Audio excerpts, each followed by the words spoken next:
खोए हुए तो हम खुद हैं और ढूंढते खुदा को हैं। कहते हैं ईश्वर हर एक शय में है, अगर वो सब में है तो दिखता क्यों नहीं?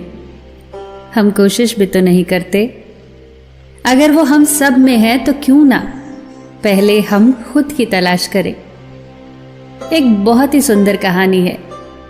एक सन्यासी सारी दुनिया की यात्रा करके भारत लौटा। एक छोटी सी रियासत में मेहमान हुआ। उस रियासत के राजा को जब पता चला तो वो उनसे भेंट करने गए और बोले, महात्मन, एक प्रश्न 20 वर्षों से निरंतर पूछ रहा हूं, कोई उत्तर नहीं मिलता, क्या आप मुझे उत्तर देंगे? महात्मा ने कहा, निश्चित रूप से दूंगा राजन, आप पूछिए तो सही, क्या पूछना है? आज आप खाली हाथ नहीं लौटेंगे। इस पर राजा ने कहा, मैं ईश्वर से मिलना चाहता हूं। आप मुझे ईश्वर को समझाने की कोशिश मत करना, मैं सीधा मिलना चाहता हूं। सन्यासी ने कहा, अभी मिलना चाहते हो कि थोड़ी देर ठहर कर? राजा ने कहा, माफ करिए महात्मन, शायद आप भूल कर रहे हैं। मैं परम पिता परमात्मा की बात कर रहा हूं। कहीं आप ये तो नहीं समझ रहे कि मैं ईश्वर नाम के किसी व्यक्ति से मिलने की बात कर रहा हूं? सन्यासी मुस्कुराए और बोले, महानुभव, भूलने की तो कोई गुंजाइश ही नहीं है। मैं तो 24 घंटे परमात्मा से मिलाने का ही काम करता हूं। अभी मिलोगे या थोड़ी देर ठहर कर? सीधे जवाब दो। राजा ने हिम्मत करके कहा, मैं अभी मिलना चाहता हूं, आप मुझे बस मिला दीजिए। इस पर सन्यासी ने कहा, एक छोटे से कागज पर अपना नाम और पता लिख दो, ताकि मैं उसे भगवान के पास पहुंचा तो दूं और उन्हें बता तो सकूं कि उनसे कौन मिलना चाहता है। राजा ने एक कागज पर लिख दिया, अपना नाम, अपना महल, उम्र, परिचय, उपाधियां सब लिख दिया। सन्यासी ने कागज पढ़ा और राजा से कहा, ये सारी बातें जो आपने इस कागज पर लिखी हैं मुझे तो झूठी मालूम पड़ रही हैं। राजा ने कहा, मैंने तो सब सही लिखा है।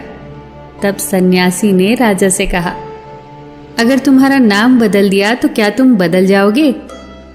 राजा ने कहा, नहीं, नाम के बदलने से भला मैं क्यों बदलूंगा? नाम तो नाम है, मैं तो मैं हूं। सन्यासी ने कहा, तो एक बात तो तय हो गई कि नाम तुम्हारा परिचय नहीं है। अब दूसरी बात, आज तुम राजा हो, कल भिखारी हो जाओगे तो क्या तुम बदल जाओगे? इस पर राजा ने कहा, नहीं महात्मन, भले ही राज्य चला जाए, भिखारी हो जाऊं फिर भी भला मैं क्यों बदलूंगा? मैं तो आज जो हूं वही रहूंगा, राजा होकर भी और भिखारी होकर भी। इस पर सन्यासी ने कहा, तब तय हो गई दूसरी बात, राज्य भी तुम्हारा परिचय नहीं है। अब राजन रही तीसरी बात, आपकी उम्र क्या है? राजा ने कहा, 40 बरस। सन्यासी ने कहा, तो 50 बरस के होने पर क्या तुम दूसरे हो जाओगे? 20 बरस के थे तो क्या दूसरे थे, या बच्चे थे तो दूसरे थे? राजा ने कहा, नहीं, उम्र बदलती है, शरीर बदलता है, लेकिन मैं तो बचपन में जो था, जो मेरे भीतर था, तब भी वही था और आज भी वही है। इस पर सन्यासी ने कहा, तो फिर राजन, उम्र भी तुम्हारा परिचय नहीं है, शरीर भी तुम्हारा परिचय नहीं है, फिर तुम हो कौन राजन? उसे लिख दो, तभी तो मैं पहुंचाऊंगा भगवान के पास, वरना भगवान कहेंगे तुम झूठे हो, जो झूठे लोगों का पता लेकर आ रहे हो। इस पर राजा ने कहा, ये तो बहुत बड़ी कठिनाई की बात है, उसे तो मैं फिर जानता ही नहीं। इन्हीं को जानता हूं मैं मेरा होना, मेरा नाम, मेरी उम्र, मेरा परिचय, मेरी उपाधियां, यही तो है मेरा होना, यही तो जानता था मैं मेरा होना। इस पर सन्यासी ने कहा, हाँ राजन, ये तो कठिनाई की बात है, जिसका मैं परिचय न दे सकूं, बता न सकूं कि कौन मिलना चाहता है, तो भगवान भी कहेंगे कि मुझे आखिर किससे मिलाने ले जा रहे हो? जाओ राजन, पहले उसे खोज लो जो तुम हो, तुम्हारा असली परिचय, तुम्हारा वजूद, तुम्हारा होना।